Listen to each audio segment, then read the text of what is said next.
HM flavours మరో కొత్త రెసిపీతో వచ్చేసాను. దీనికోసం ప్యాన్ తీసుకున్నాను, 3 టేబుల్ స్పూన్లు ఆయిల్ వేసుకున్నాను, 1 అంగుళం దాల్చిన చెక్క, 4 లవంగాలు, 1 యాలుక్కాయ వేసుకున్నాను. అవి వేగినాక 1 టీ స్పూన్ ఆవాలు, 1 టీ స్పూన్ జీలకర్ర వేసుకొని అవి వేగినాక చేతి నిండుగా కరివేపాకు వేసుకున్నానండి. తర్వాత సన్నగా తరిగిన ఉల్లిపాయలు 2 వేసుకున్నాను.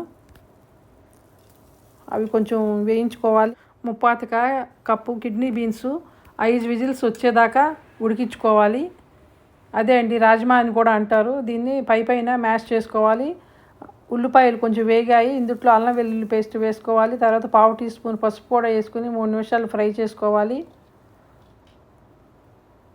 మంచి అరోమా బయటికి వస్తుందండి. అలా వచ్చేదాకా కొంచెం వేయించుకోవాలి.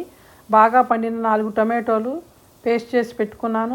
ఈ టమాటో గుజ్జుని ఇందులోకి చేర్చుకోవాలండి. జాకీ చాన్ తన డైలీ ఆహారంలో ఈ కిడ్నీ బీన్స్ని సూప్ లాగా తీసుకుంటారంటండి. అది ఆయన ఆరోగ్య రహస్యంగా చెప్పుకున్నారు ఒక ఇంటర్వ్యూలో. రుచికి తగినంత ఉప్పు, 1 టేబుల్ స్పూను కారం వేసుకొని 3-4 నిమిషాలు ఉడికించుకోవాలి. తర్వాత మ్యాష్ చేసి పెట్టుకున్న కిడ్నీ బీన్స్ ఉన్నాయి కదా, అవి కూడా దీంట్లోకి వేసుకుని కలుపుకోవాలి. 1/2 టేబుల్ స్పూను గరం మసాలా పొడి వేసుకోవాలి. బాగా కలుపుకుని మూత పెట్టుకుని దాని మీద నీళ్లు పోసుకుని ఉడికించుకోవాలండి. ఎప్పుడు మూత పెట్టి నీళ్ళు పోస్తారు ఎందుకు అని అడిగారు కొంతమంది.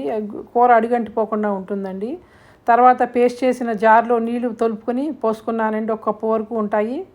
గ్రీన్ చిల్లీ అదే పచ్చిమిరపకాయలు 4 వేసుకున్నానండి. చివరిలో వేసుకున్నాను. అంటే మెత్తగా ఉడికిపోకుండా కూరలో తగులుతూ ఉంటే బాగుంటుందండి. ఫైనల్గా ఉప్పు అడ్జస్ట్ చేసుకున్నాను. కొత్తిమీర చల్లుకోవటమేనండి.